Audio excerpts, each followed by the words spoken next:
শোনো, তুমি আমার সাথে এক বিছানায় ঘুমাতে পারবে না, আর ভুলেও আমার কাছে আসার চেষ্টা করবে না, বলে দিলাম।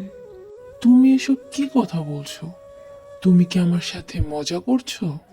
আমি কোনো মজা করছি না, যা বলছি সিরিয়াসলি বলছি। আমি তো কিছুই বুঝতে পারছি না। আজ আমাদের বিয়ের প্রথম রাত। এই রাত নিয়ে সব ছেলে মেয়ের কত স্বপ্ন থাকে। আমারও অনেক স্বপ্ন আছে। তোমার স্বপ্ন তোমার কাছেই রেখে দাও, আমাকে নিয়ে স্বপ্ন দেখা বন্ধ করো। কি যোগ্যতা আছে তোমার আমার বর হওয়ার? গরিব অশিক্ষিত গাইয়া কোথাকার। যেই দেখেছ বড়লোকের একমাত্র সুন্দরী মেয়ে, তাই নাচতে নাচতে বিয়ে করে ফেলেছ, তাই না? তোমাদের মতো গরিবদের আমার খুব ভালোভাবেই চেনা আছে। কি দেখে যে বাবা আমাকে তোমার সাথে বিয়ে দিল, তাই বুঝতে পারছি না। তুমি যদি আমাকে এতই অপছন্দ করো, তাহলে বিয়েতে রাজি কেন হলে? আমার বাবা আমাকে এক প্রকার জোর করে বিয়ে দিয়েছে, আর বিয়ে না করলে বাবার এত এত সম্পত্তি আমার হবে না। আমি বিয়ে না করলে নাকি বাবা আমাকে একটা কানাকড়িও দিবে না। এজন্যই আমি তোমাকে বিয়ে করেছি। এইবার বুঝতে পেরেছো তো আমি কেন তোমাকে বিয়ে করেছি? তুমি শুধু আমার কাগজের স্বামী, তাই আমার উপর স্বামীর অধিকার ফলাতে আসবে না, বলে দিলাম। সবই বুঝতে পারলাম। শোনো, তুমি আমার বিয়ে করাবো, সেই হিসেবে তোমার উপর আমার সম্পূর্ণ অধিকার আছে। যেহেতু তুমি সেই অধিকার আমায় দিবে না, তাই তোমাকেও আমার একটা শর্ত মানতে হবে। কি শর্ত? কেউ যেন বুঝতে না পারে যে তোমার আর আমার মধ্যে স্বাভাবিক স্বামী স্ত্রীর সম্পর্ক নেই। জানলে আমার মা অনেক বেশি কষ্ট পাবে। ঠিক আছে, কেউ জানবে না। অনেক রাত হয়েছে, তুমি বিছানায় ঘুমিয়ে যাও, আমি মেঝেতে ঘুমাবো।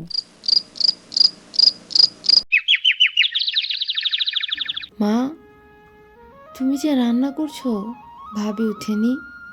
বউ বাড়িতে এনেছো কি তুমি কাজ করার জন্য? কেবল কালকে বিয়ে হয়েছে, নতুন বউ, এইখানে সব কিছুর সাথে মানিয়ে নিতে তো একটু সময় লাগবেই রে মা। করবে কিছুদিন যাক, বড় লোকের মেয়ে, কিছুদিন যেতে দিলে তোমার উপরই হুকুম জারি করবে। তাই দেরি না করে আজ থেকেই কাজে লাগিয়ে দাও, নয়তো এটা তার বাবার বাড়ি ভেবে নিবে। এইসব কি বলছিস রে মা?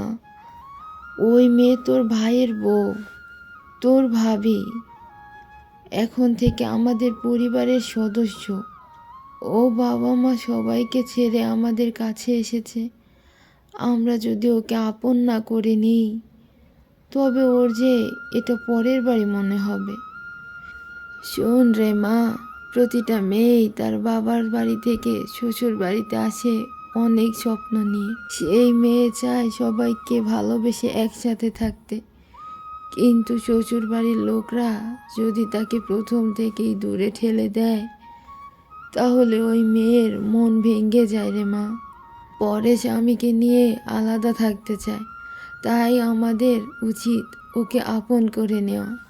মা, তুমি অনেক ভালো। তোমার মতো যদি সবাই হতো, তবে শাশুড়ি শব্দের সাথে দজ্জাল শব্দ কখনো যুক্ত হতো না। তুমি আমার জন্য দোয়া করো, আমি যেন তোমার মতো ভালো শাশুড়ি পাই। তোদের জন্য তো আমি সব সময় দোয়া করি রে মা, যেন আমার দুই সন্তান অনেক ভালো থাকে। আচ্ছা শোন, তোর ভাই ভাবিকে ডাক দে, বল সকালের খাবার রেডি হয়ে গেছে, তাড়াতাড়ি খেতে আসতে বল। ঠিক আছে মা। এরপর ঝুমা তার ভাই আর ভাবিকে ডাকতে যায়। ভাইয়া, ভাবি, মা তোমাদেরকে খেতে ডাকছে, উঠো। যা তুই, আমরা আসছি। বস, তোদের জন্য কখন থেকে বসে আছি এই মাটিতে। এইখানে বসে আমি খাবো? কখনো না, আমি কখনো নিচে বসে খাবার খাইনি। আমি এইখানে বসে খেতে পারবো না। আর এসব কি খাবার? এসব খাবার আমার পেটে যাবে না। এসব খাবার আমাদের বাড়ির কাজের লোকরাও খায় না। আমি এসব খাবো না। আমি বাহির থেকে খাবার অর্ডার করে খেয়ে নিব, আপনারা খেয়ে নিন। মা, একটু খেয়ে দেখো, তোমার ভালো লাগবে। আমার ছেলে মেয়ে আমার হাতের খাবারের জন্য পাগল। একটু খেয়ে দেখো মা, এখানে না খাও ঘরে গিয়ে খাও। মা এত কষ্ট করে আমাদের জন্য রান্না করেছে, খেয়ে দেখো, খারাপ বলতে পারবে না। আর তুমি ভুলে যেও না যে তুমি বাবার বাড়িতে নেই, এটা তোমার শ্বশুর বাড়ি। এখানে আমাদের সাথেই বসে খাও। এরপর তরি কিছু না বলেই ওখান থেকে চলে যায়। এর জন্যই বলেছিলাম যে বড়লোকের মেয়েকে ঘরে এনো না, আমাদের সাথে মানিয়ে নিতে পারবে না। বড়লোকের মেয়েদের অহংকারে মাটিতে পা পড়ে না। কিভাবে বিয়ের পরদিনই শাশুড়ির সাথে বিয়াদবি করলো? কিভাবে সারা জীবন থাকবে রে ভাইয়া এই মেয়ের সাথে? চুপ কর ঝুমা, নতুন নতুন তো, পরে ঠিক হয়ে যাবে। এই পরিবেশে মানিয়ে নিতে ওর সময় লাগবে। এরপর রাজু মনে মনে বলতে থাকে, বড় লোকের মেয়ে মানিয়ে নেওয়ার জন্য আসেনি মা, এসেছে তার বাবার সম্পত্তি পাকাপোক্তভাবে নিজের করে নেওয়ার জন্য। ইরে রাজু, কখন থেকে ডাকছি, হুঁশহারা হয়ে গেলি। বলছি তোর আর বৌমার খাবার ঘরে নিয়ে যা, দেখিস ঠিক খাবে। না খেয়ে থাকলে যে শরীর খারাপ করবে। যা বাবা যা। এইভাবেই রাজুর বিবাহিত জীবন কাটতে থাকে। বেশ কিছুদিন পর তরির বাবা তরিকে দেখতে আসে। আসসালামু আলাইকুম বেহান সাহেবা, কেমন আছেন? আমার তরিমা কোথায়, কেমন আছে? ওয়ালাইকুম আসসালাম বেহাই সাহেব, আপনার মেয়ে ভালো আছে ভাই। নতুন পরিবেশে মানিয়ে নিতে ওর হয়তো একটু অসুবিধা হচ্ছে। বসুন আপনি। যা তো মা, তোর ভাবিকে গিয়ে বল তার বাবা এসেছে। তা বলুন বেহান, আমার মেয়েটা আপনাদেরকে আপন করে নিয়েছে তো, নাকি পাগলামি করছে?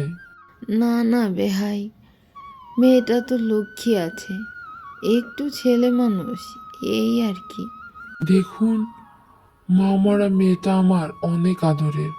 ওর মুখের দিকে তাকিয়ে আমি আর দ্বিতীয় বিয়ে করিনি।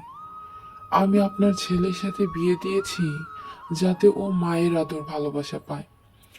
আর তাছাড়া আপনার ছেলেটাও অনেক ভালো, এর জন্য আপনি আমার মেয়েটাকে নিজের মেয়ে মনে করে নিজের মতো করে গড়ে নিন।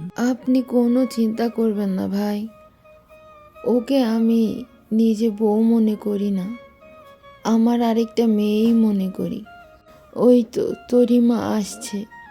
কি রে মা, কেমন আছিস? যেমন থাকার জন্য এই ভাঙ্গাচোরা বাড়িতে বিয়ে দিয়েছ, ঠিক তেমনই আছি। এখন এখানে কি করতে এসেছো? আমি কেমন কষ্টে আছি সেটা দেখতে? তোরই মা, বাবার সাথে কেউ এইভাবে কথা বলে? তোমার বাবা তোমাকে দেখতে এসেছে, আর তুমি এ কী আচরণ করছো? আপনি আমাদের বাবা মেয়ের মাঝখানে কেন কথা বলছেন? আপনাদের জন্য কি এখন আমি আমার বাবার সাথেও ঠিকভাবে কথা বলতে পারবো না? তোরই এ কি ব্যবহার তোর মা? ইনি তোর শাশুড়ি হন, যে মায়ের থেকে কম নন। স্বামীর মা মানে নিজেরও মা। তোমার আমাকে দেখার ইচ্ছে হয়েছিল, দেখেছো, এখন চলে যাও। এই বলে তরি সেখান থেকে চলে যায়। বেহান, আপনি আমাকে মাফ করে দিন। আমার মেয়ের হয়ে আপনার কাছে ক্ষমা চাইছি। আমি আমার মেয়েকে সঠিক শিক্ষা দিতে পারি। আমি চলে যাচ্ছি। আপনি আমার মেয়েটাকে একটু দেখে রাখবেন। দয়া করে ওর কথাতে কিছু মনে করবেন না। আমি আসি বেহান সাহেব। এই বলে তরির বাবা সেখান থেকে চলে যায়। এইভাবেই বেশ কিছুদিন কেটে যায়। আমার বৃদ্ধ মা একা একা কাজ করে, তুমি তাকে সাহায্য করতে পারো না? মায়ের কাছ থেকে রান্নাটা তো শিখতে পারো। হাতে পায়েই শুধু এত বড় হয়েছ, গুণ বলতে কিচ্ছু নেই। তোমার থেকে কালো একটা পেতনিকে বিয়ে করলেও জীবনটা অনেক সুখের হতো। ভালোবাসা সম্মান সবই পেতাম, আর আমার মাকেও এত কষ্ট করতে হতো না এই বয়সে। এখন আমার মা পায়ের উপর পা তুলে ছেলের বউকে হুকুম করবে, ছেলের বউয়ের সেবা যত্ন পাবে, তা না উল্টো তাকেই সেবা করতে হচ্ছে। কি কপাল আমার! তুমি কি বলতে চাচ্ছ? আমি পায়ের উপর পা তুলে তোমার মাকে হুকুম করি?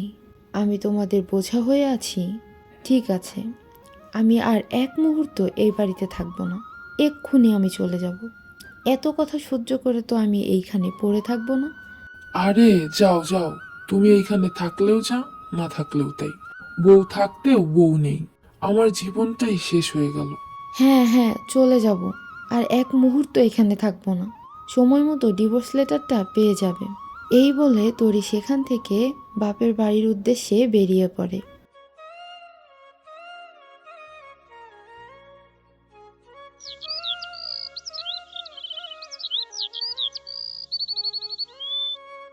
কিরে মা তুই, জামাই বাবা কোথায়? আমাকে একবারও বললি না যে তুই আসবি?